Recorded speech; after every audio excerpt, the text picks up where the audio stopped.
देखिए बचपन में हम सभी मेला घूमने तो जाया ही करते थे, याद होगा आपको? किया करते थे। यस, कई यादें होंगी। मेले की कोई याद? मुझे लगता है मेरे पापा के कंधों पे बैठ के घूमना सबसे प्यारी बहुत याद है। बहुत खूबसूरत छोटी थी मैं, मुझे इतना नहीं याद, थोड़ा थोड़ा याद है। और आप? झूले। कौन से वाले? अरे बहुत डर लगता है उस झूले में। तब नहीं लगता था, अब ज्यादा लगता है, तब डर नहीं लगता था। बुड्ढी माई का वो होता है ना जो खाते हैं, क्या बोलते हैं उसको, शुगर कैंडी, कॉटन कैंडी, वो लेना। अरे इससे मुझे याद आया, बाद। आज बाल दिवस में हर बच्चा कॉटन कैंडी मांगता है, खाता भी है। तो देखिए बचपन की ये ताजा यादें हम कर रहे हैं, लेकिन अब जो है मॉल कल्चर आ गया है, लेकिन इसके बीच भी दिल्ली में क्या कुछ खास है आपको बताते हैं। यहाँ पर मेलों की शुरुआत हो गई है। शुरुआत दिल्ली के इंडिया इंटरनेशनल ट्रेड फेयर की प्रगति मैदान में आपको बता दें 43वां इंडियन इंटरनेशनल ट्रेड फेयर का आगाज हो चुका है, जिसमें हिंदुस्तान के साथ ही विदेशी उत्पादों का दीदार करने का भी अच्छा मौका है। और फिलहाल 18 नवंबर तक बिजनेस क्लास के लिए इस ट्रेड फेयर पे एंट्री है, लेकिन 19 से लेकर 27 नवंबर तक आम लोग भी इस व्यापार मेले का लुत्फ उठा पाएंगे। व्यापार मेले के साथ साथ लोग इसमें खान पान सबका पूरा आनंद ले सकते हैं।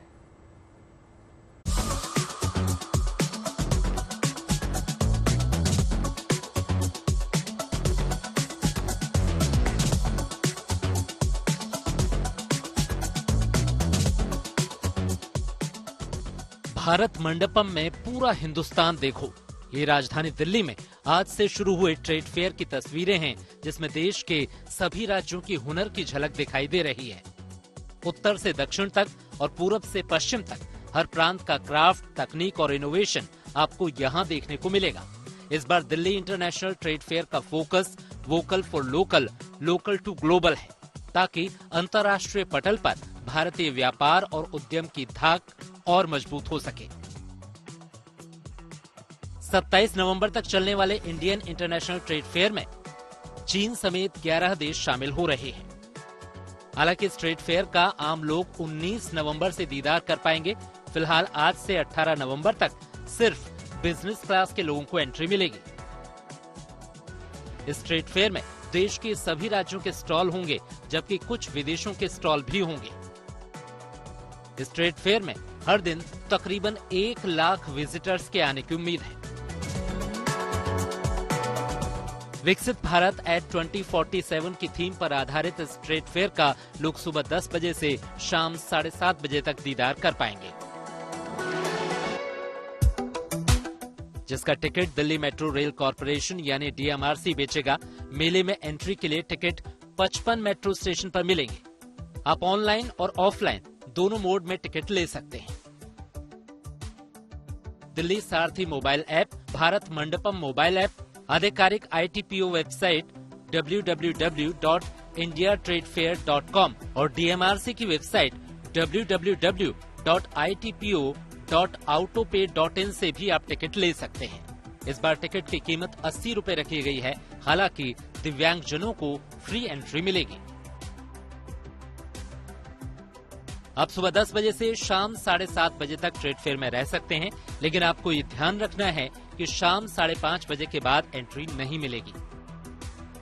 प्रगति मैदान के भारत मंडपम में आयोजित इस ट्रेड फेयर में पहुंचने के लिए लोगों को पब्लिक ट्रांसपोर्ट इस्तेमाल करने की सलाह दी गई है, ताकि ट्रैफिक की परेशानी से बचते हुए वो इस मेले का आनंद ले सके। Manish Chaurasia, Delhi, good news today. अब इसी के साथ मेले के कुछ और रंग आपको दिखाते हैं और आपकी एक्साइटमेंट बढ़ाते हैं। वो ये है कि 3500 से ज्यादा एग्जिबिटर्स इस बार अपने प्रोडक्ट्स लेकर पहुंचे हैं ट्रेड फेयर में, और कई मंत्रालयों के पेविलियंस भी यहां पर तैयार किए गए हैं। जो मैं पूछ रही थी उसका आंसर मिल गया है इसमें कि GNT पर अब हम आपको इंडिया इंटरनेशनल ट्रेड फेयर की सैर करवाते हैं। देखिए किस पेविलियन में आप सबके लिए क्या कुछ खास है, देखिए जरा। ट्रेड फेयर में सरकार की बहुत सारी मिनिस्ट्रीज ने भी अपने अपने पवेलियन लगाए हैं। इस वक्त हम मौजूद हैं खनन मंत्रालय के पवेलियन पर, और यहाँ पर आप देखिए कई कीमती खनिज जो होते हैं, जो पत्थर इनको आप कह सकते हैं, उनकी प्रदर्शनी यहाँ पर लगाई गई है। किस तरह से जो कहते हैं कि भारत खनिज का एक देश है, तो अलग अलग तरीके से कैसे उन खनिज की माइंस की जाती है, उनको निकाला जाता है, फिर उनको अलग अलग इस्तेमाल में लाया जाता है। कुछ मिनरल्स ऐसे होते हैं जिनका इस्तेमाल इंडस्ट्रीज में होता है, कुछ ऐसे होते हैं जिनका इस्तेमाल डेकोरेशन में होता है, तो कुछ ऐसे होते हैं जिनका इस्तेमाल दवाइयों में होता है। ते जाएं और बताते जाएं किसका क्या इस्तेमाल है, कितना फायदेमंद है। जी जी, ये सिर्फ और सिर्फ एक कलेक्शन बोल के पीस है कि जो वर्ल्ड का है, वर्ल्ड के कलेक्शन है, और आप इसको आपके घर में रखोगे, ऑफिस में रखोगे, आप बस इनको देखते रहोगे, इसमें से दूसरा कोई फायदा नहीं है। मेन बात ये है कि ये हर एक मिनरल जो है ये क्रिस्टलाइन फॉर्म में है, जो यहाँ पर अपने खनिज मंत्रालय में जो जैसे आयरन ओर होता है, ये मेट्रिक टनों में माइनिंग होती है। ये जो है बिल्कुल छोटे छोटे क्रिस्टल के नमूने हैं जो हमने लाए हैं विविध प्रकार के। तो ये जो है फ्लोराइट है चाइना से, दूसरा है मैलाकाइट जो कॉपर ओर से निकलता है, तीसरा है लेपिडोलाइट, ये बहुत ही इंपॉर्टेंट है, ये लिथियम बेरिंग है, आजकल जो बड़े चर्चा में सब कुछ है। जम्मू में इलेक्ट्रिक व्हीकल में काम जी जी, कश्मीर में जो रिजर्व्स मिले हैं, तो ये लेपिडोलाइट जो है इसी से लिथियम एक्सट्रैक्ट होता है। तो ये जो है क्रिटिकल मिनरल्स है, ये बड़े ज़रूरी है, और सभी लोग सब इंडिया में भी पाए जाते हैं। काफ़ी सारे इसमें से इंडिया में पाए जाते हैं। ये देखिए, ये क्वार्ट्स वैरायटी है, ये हिमालय में निकलता है, जिसको स्फटिक बोलते हैं। हम मौजूद हैं इस वक्त इंडियन रेलवे के पवेलियन में, और यहाँ पर आपको बहुत सारी वो तकनीक दिखाई पड़ रही होंगी जो इंडियन रेलवे में फिलहाल मौजूद हैं, चाहे वो वंदे भारत हो या फिर दूसरी ट्रेन हो। लेकिन हम आपको यहाँ पर एक बहुत ही खास प्रोजेक्ट का 3D मॉडल दिखाने जा रहे हैं। ये एक अपकमिंग प्रोजेक्ट है जिस पर काम चल रहा है। उम्मीद ये है कि अगले साल दिसंबर तक ये पूरा हो जाएगा। और इसका नाम है सिवॉक to Rangpo rail link project है ये, और सिवॉक है आपका वेस्ट बंगाल में और रैंगपो है आपका गैंगटॉक में। प्रोजेक्ट जो है ना कि सिर्फ स्ट्रैटेजिक बट ऑल्सो जो टूरिज्म को बूस्ट देगा, जो जॉब्स हम क्रिएट कर रहे हैं for the local population out there. और दूसरी चीज़ जो है कि इस टोटल प्रोजेक्ट को, बिकॉज स्किम के लिए अभी तक कोई रेल लाइन नहीं था, अभी हमारा जो टारगेट है वो दिसंबर 25 तक का है। दिसंबर 25 यानी कि लगभग यहाँ से भी 13 महीने बाकी हैं। लेकिन ये रास्ता आप देखिए बेहद ही दुर्गम है, और ये पूरा का पूरा जो वाइल्ड लाइफ सेंचुरी से घिरा हुआ है। ऐसे में जाकर रेल नेटवर्क बिछाना एक बड़ा चैलेंज था, लेकिन इंडियन रेलवे ने कहीं ना कहीं इसे कर दिखाया है। और जब ये बनकर तैयार हो जाएगा तो ना सिर्फ ये दो दुर्गम रास्तों को, दो दुर्गम स्टेट्स को जोड़ेगा, बल्कि कई लोगों को, लाखों लोगों को इससे रोजगार भी मिलने की उम्मीद है। झारखंड के पवेलियन में है हम, और यहाँ पर आपको एक बेहद खूबसूरत स्टॉल दिखाई पड़ेगा। इसका नाम है दुल्हन सेट।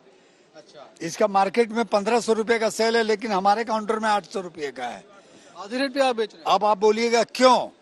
हमें सरकार मदद करती है, मुख्यमंत्री लघु कुटीर उद्योग हमारे दुख सुख को देखता है, गांव गांव ट्रेनिंग कराने जाते हैं, हमारी महिलाएं बनाती है।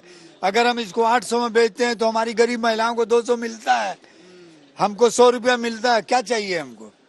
क्योंकि आप मास्टर ट्रेनर भी हैं, अब तक कितनी महिलाओं को आप ट्रेन कर चुके हैं? अभी तक सर हमने पूरे माने ग्रामीण इलाकों में, एकदम पुअर ग्रामीण इलाका, 1400 महिलाओं को हमने ट्रेनिंग दी है।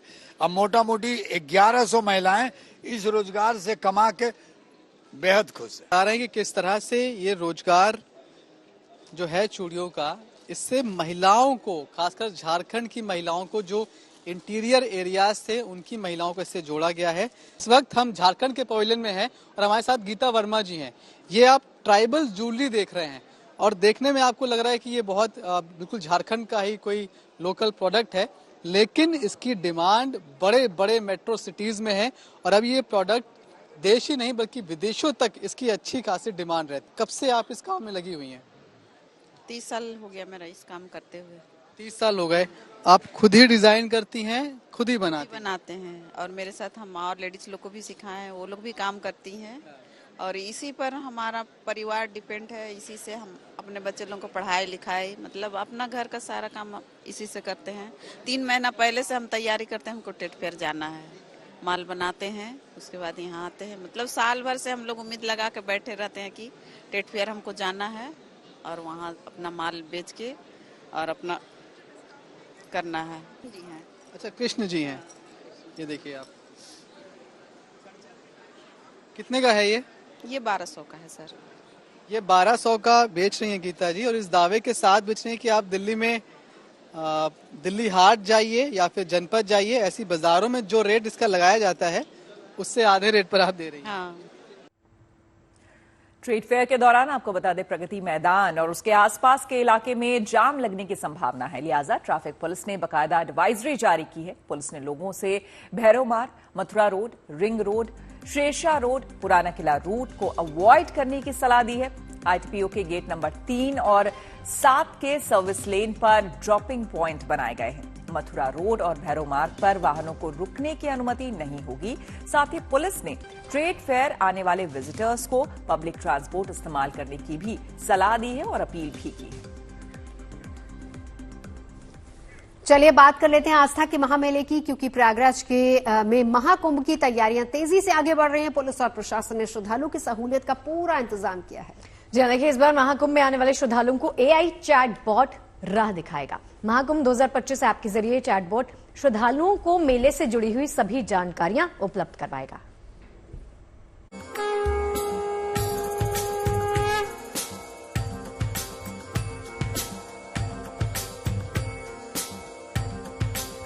प्रयागराज में दुनिया के सबसे बड़े आध्यात्मिक मेले की भव्य तैयारियां। महाकुंभ में 40 करोड़ से ज्यादा श्रद्धालुओं के पहुंचने की उम्मीद। आधुनिक तकनीक बनेगी महाकुंभ के भक्तों की मददगार। प्रयागराज में महाकुंभ की तैयारियां अंतिम दौर में हैं। पिछली बार महाकुंभ में करीब 25 करोड़ श्रद्धालु शामिल हुए थे, लेकिन इस साल 40 करोड़ से भी ज्यादा श्रद्धालुओं के पहुंचने की उम्मीद है। दुनिया के सबसे बड़े धार्मिक समागम के सफल आयोजन के लिए प्रशासन ने कमर कस ली है। इस बार लगभग 4000 हेक्टेयर में मेला क्षेत्र लग रहा है, जो पिछले साल की तुलना में लगभग 25 से 30% अधिक है। फोर्स लगभग 40,000 की पुलिस फोर्स लग रही है, अलग अलग डिविजन्स की। 25 सेक्टर में इस बार मेला बसेगा, तो पिछले कुंभ की तुलना में इस बार का कुंभ बहुत अधिक बेहतर होगा और स्वच्छ कुंभ, सुरक्षित कुंभ के साथ साथ डिजिटल कुंभ का भी इस बार क्रियान्वयन करने का प्रयास प्रशासन कर रहा है। इस बार महाकुंभ में आर्टिफिशियल इंटेलिजेंस यानी एआई और चैटबॉट जैसी अत्याधुनिक तकनीक से श्रद्धालुओं को विश्व स्तरीय सुविधाएं मुहैया कराई जाएंगी। महाकुंभ 2025 के लिए एआई जेनरेटेड चैटबॉट कुंभ सहायक विकसित किया जा रहा है। ये चैटबॉट श्रद्धालुओं को महाकुंभ से जुड़ी सभी जानकारियां उपलब्ध कराएगा। भाषिनी ऐप की मदद से ये चैटबॉट 10 भाषाओं में जानकारी देने में सक्षम है। गूगल नेविगेशन से लैस होने की वजह से ये चैटबॉट श्रद्धालुओं को कुंभ मेले में राह भी दिखाएगा। ये चैटबॉट प्रयागराज के मंदिर, रेलवे स्टेशन और बस अड्डों की जानकारी भी देगा। इस चैटबॉट को महाकुंभ 2025 या व्हाट्सएप के जरिए भी इस्तेमाल किया जा सकेगा। कुंभ मेले में श्रद्धालुओं की सहूलियत के साथ सुरक्षा का भी पूरा ख्याल रखा जा रहा है।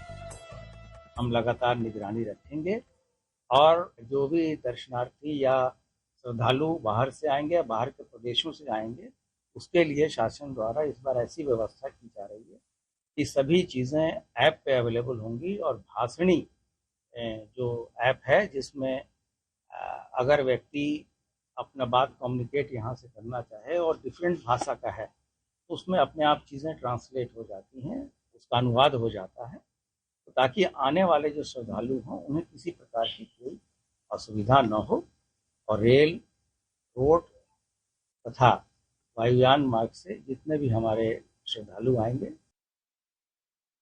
यहाँ रहने की, उनकी सुरक्षा की व्यवस्था की गई है और हम लोग दिव्य भव्य सुरक्षित और डिजिटल कुंभ मनाने के लिए पूरी तरीके से कृतसंकल्प। महाकुंभ की तैयारियों में पुलिस और प्रशासन कोई कसर नहीं छोड़ना चाहता और इस साल आध्यात्म के इस सबसे बड़े मेले में आधुनिक तकनीक श्रद्धालुओं के लिए सौगात लेकर आई है। कोशिश यही है कि भीड़ के बावजूद महाकुंभ में आने वाले श्रद्धालुओं को कोई दिक्कत न हो और इस बार का कुंभ सभी भक्तों के लिए यादगार बन जाए। Bureau report, good news today. देखिए, दीपावली का उत्सव पूरे देश ने मनाया, लेकिन देखिए रौनक अभी भी कम नहीं हुई है। कहीं और दीपावली होने वाली है। वाराणसी में देव दीपावली का पर्व मनाने के लिए सभी व्यवस्थाओं को दुरुस्त किया जा रहा है। सनातनी परंपरा के इस प्राचीन उत्सव को करीब से देखने के लिए देसी विदेशी श्रद्धालुओं की भीड़ उमड़ती है। और देखिए, ऐसे में प्रशासन की ओर से श्रद्धालुओं के लिए बेसिक सुविधाओं के साथ ही सुरक्षा का भी पूरा ख्याल रखा जा रहा है। इस रिपोर्ट में देखिए उत्सव को लेकर रौनक और व्यवस्थाओं के बारे में जानकारी।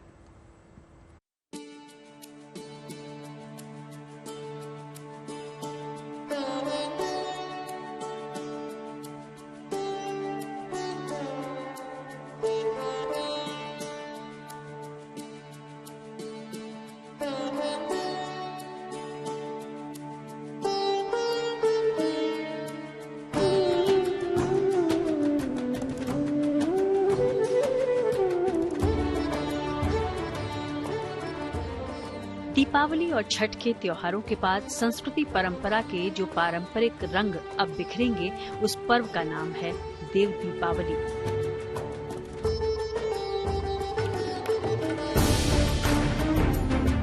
इस उत्सव में हर साल घाटों पर जगमगाती दीयों के साथ मां गंगा की महाआरती और शंखवादन की सांस्कृतिक छटा को देखने के लिए देसी विदेशी श्रद्धालुओं की भीड़ उमड़ पड़ती है।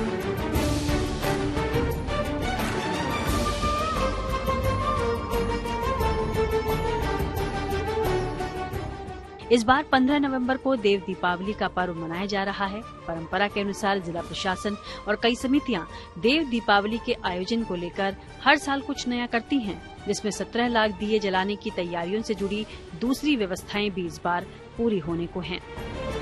ऐसे में घाट और उसके आसपास देश विदेश से आने वाले श्रद्धालुओं की सुख सुविधा का पूरा ख्याल रखा जा रहा है।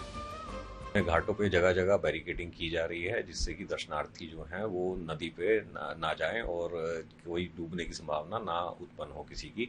सभी नाविकों के साथ बैठक कर ली गई है। इसमें नाविकों को भी बताया गया है कि जो भी पैसेंजर्स इनकी बोट में बैठेंगे उनको सबको लाइफ जैकेट पहनाई जाए और जो भी रेट निर्धारित किया गया है बोटिंग का वो स्पष्ट रूप से दिखाया जाए कि किस रेट पे है, ताकि कोई भी झगड़े की स्थिति ना उत्पन्न हो। सभी घाटों पे मचान बनाए जा रहे हैं जिसपे पुलिस तैनात रहेगी और जो भी भीड़ है उसकी गतिविधि पे निगरानी रखी जाएगी और सीसीटीवी कैमरा जो है इंस्टॉल किए जा रहे हैं सभी घाटों पे, जिससे कि जितनी भी संदिग्ध गतिविधियां हैं उनको नजर में रखा जा सके और तत्काल पुलिस मौके पे पहुंच सके।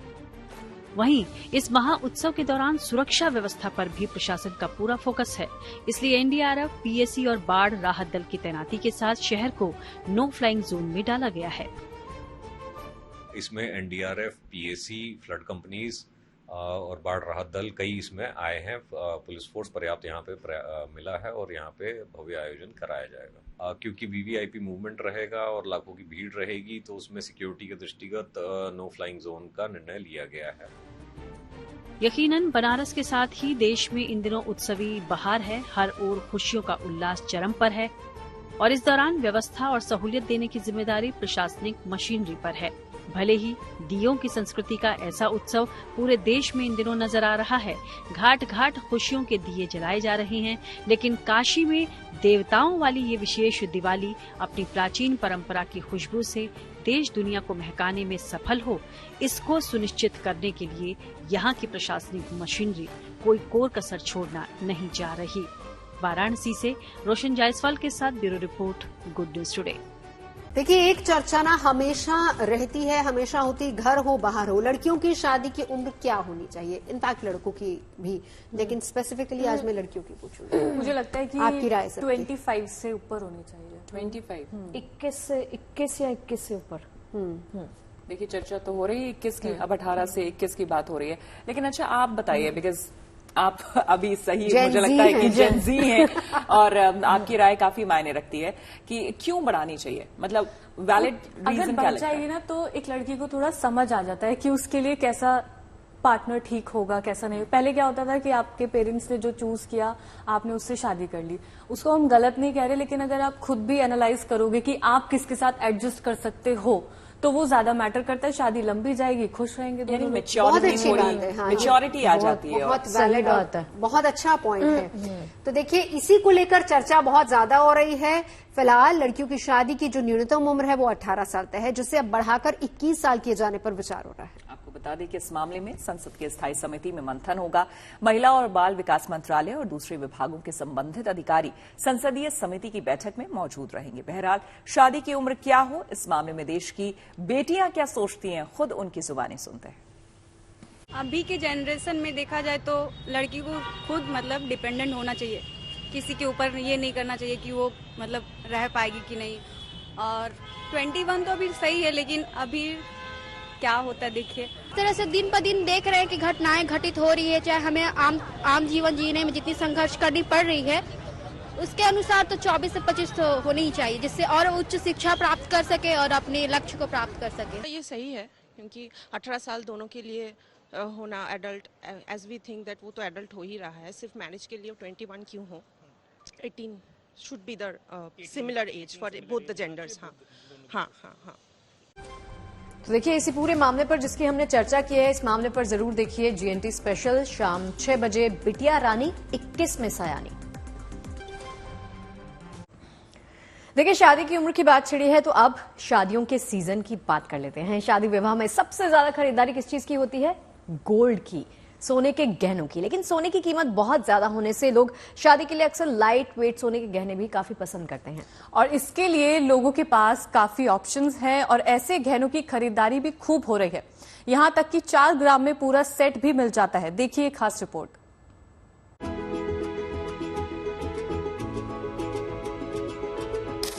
बाजार शादी के सीजन के लिए तैयार है। शादी विवाह में सबसे ज्यादा खरीदारी होती है गहनों की। हालांकि सोने चांदी की कीमत बहुत ज्यादा बढ़ने की वजह से लोगों को शादी के गहने खरीदने के लिए अपनी जेब को देखना पड़ रहा है। दिवाली पर सोने की कीमत 82,000 प्रति 10 ग्राम तक पहुंच गई थी। वहीं चांदी की कीमत भी 1 लाख रुपए प्रति किलो तक पहुंच चुकी है। ऐसे में कम वजन वाले गहनों का ट्रेंड बढ़ गया है। बाजार में कम वजन के सोने के सेट्स में कई तरह के ऑप्शंस मौजूद हैं। ऐसे गहनों का वजन 3 से 4 ग्राम से शुरू होता है, यानी 4 ग्राम में पूरा सेट मिल जाता है। लोग लाइट वेट में ज्यादा पसंद कर रहे हैं क्योंकि ज्यादा चूंकि सोने का दाम ज्यादा है, इसलिए जिसको 10 ग्राम लेना है उसको 6 ग्राम के 5 ग्राम में अपना काम चला रहे हैं। ट्रेंडी डिजाइन हैं और 1.5-2 ग्राम में स्टार्ट हो जाती है और आप रेंज काफी लंबी जाती है। तो हर एक को, हर वर्ग को ध्यान में रखते हुए हम लोगों ने ज्वेलरी जो मार्केट है पूरा तैयार किया है कि कोई व्यक्ति अगर सोना चांदी लेना चाहे तो कम रेंज में उसको माल मिल जाता है। हल्के गहनों की बात की जाए तो सोने के इयररिंग्स 2 ग्राम से शुरू हो जाते हैं। शादी विवाह में गहनों के लिए जिनका बजट कम है उन्हें लाइट वेट ज्वेलरी काफी पसंद आ रही है। ऐसी ज्वेलरी की डिमांड लगातार बढ़ रही है। बिल्कुल लाइट वेट, उसी में काम चलाना है, उसी पैसे में सारी चीजें देखना है। तो मजबूरी है, जब महंगा है तो लाइट वेट में गहने लेंगे। डिजाइन भी जो ट्रेंड में चल रही है वो भी कस्टमर पसंद कर रहे हैं और बजट भी कम आ रहा है। और ये देखिए हमारे वहाँ काफी लाइट वेट में ज्वेलरीज है। ये देखिए, ये 4 से 5 ग्राम में है और ये 10 से 15 ग्राम में है सारी ज्वेलरीज। विशेषज्ञों का कहना है कि शादी के सीजन को देखते हुए आने वाले दिनों में सोने चांदी की कीमत बढ़ सकती है।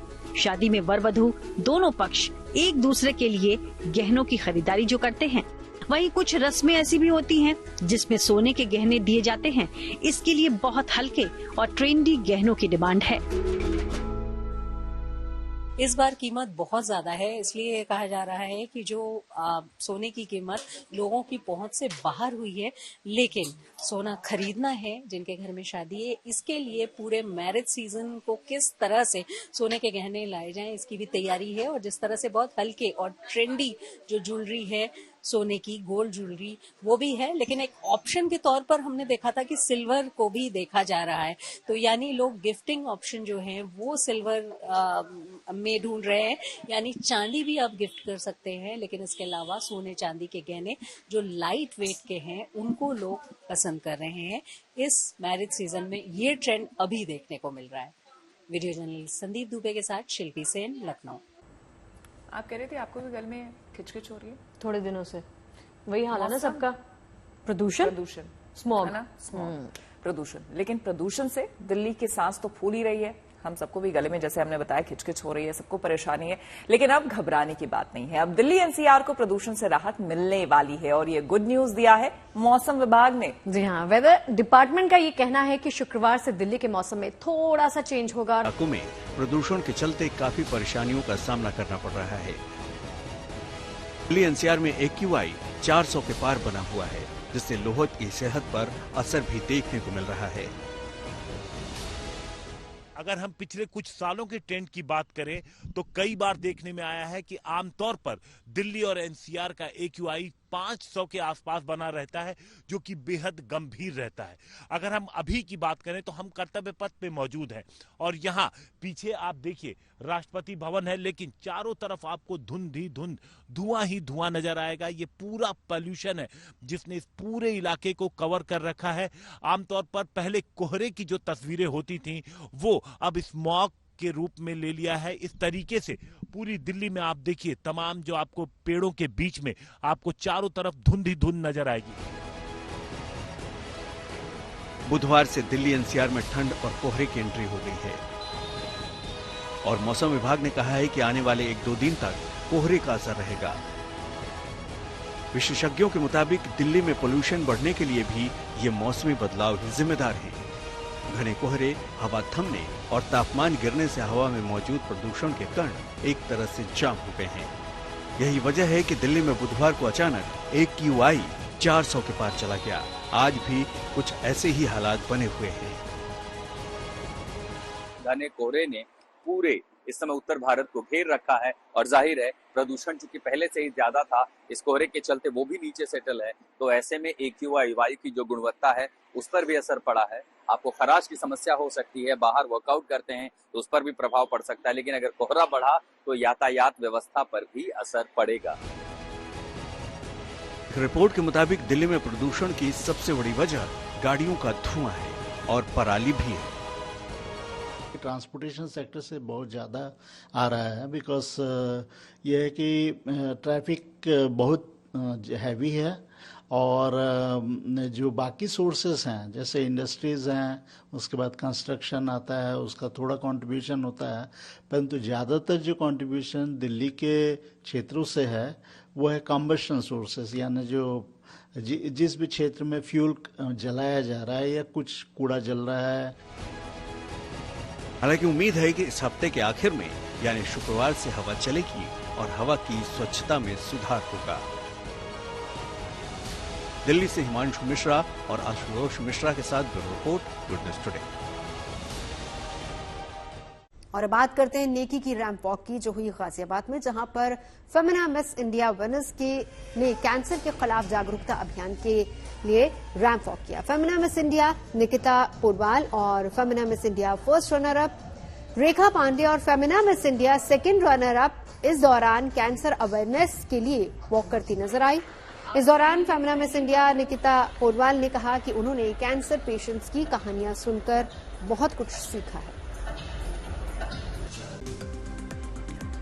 वक्त नूर को बेनूर बना देता है, फकीर को हुजूर बना देता है। वक्त की कद्र करो क्योंकि ये कोयले को भी कोहिनूर बना देता है। वाह वाह, बहुत खूब। जिंदगी में जब भी आप टूटने लगे तो सब्र रखना, क्योंकि निखरते वही हैं जो पहले बिखरते हैं। और देखिए, अगर टूट जाओ, बिखर जाओ, रो लो, बस हिम्मत मत हारना, क्योंकि मंजिल का सफर मेहनत से तय होता है। क्या बात है भाई, इतने अच्छे विचार हैं, खबरें इतनी अच्छी हैं और चाय तो सबसे अच्छी। वैसे मौसम चाय वाला हो भी गया है, तो चाय का मजा लेने, अच्छी खबरें सुनने आइएगा कल फिर 5 बजे चाय पर चर्चा।